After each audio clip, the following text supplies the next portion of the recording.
Hey everyone! In this quick tutorial, I'll show you how to extract specific columns from a bigger dataset using the new CHOOSECOLS function, and how to make it dynamic with a filter using a simple dropdown. Here's my sample data. I've got 8 columns with info like name, department, role, country, and so on. But for this report, I just want 5 of these columns: name, department, role, country, and status. So, let's use the CHOOSECOLS function. The array will be all the columns. Choose the columns you want to extract to the new list. We will choose name, department, role, country, and status. And that's it. Excel instantly returns only the columns we just picked. Now, let's make it dynamic. I want to filter this table by department using a dropdown. In cell J1, I'll set up a data validation dropdown using a list of all department names.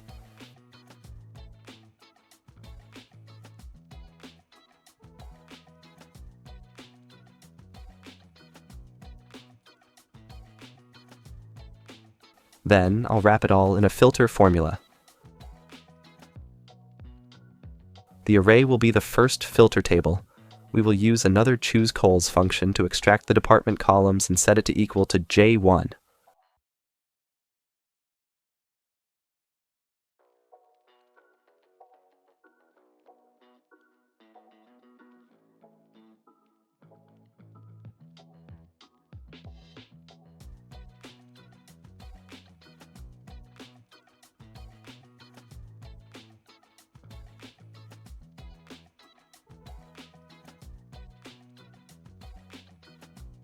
Now, when I pick, say, finance from the dropdown, only finance employees appear.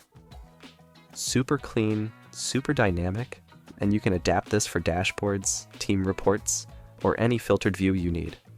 If you found this helpful, hit subscribe for more quick Excel tips. See you in the next one. This is part 34 of the 500+ practical tutorials lined up on the channel. Thanks for watching.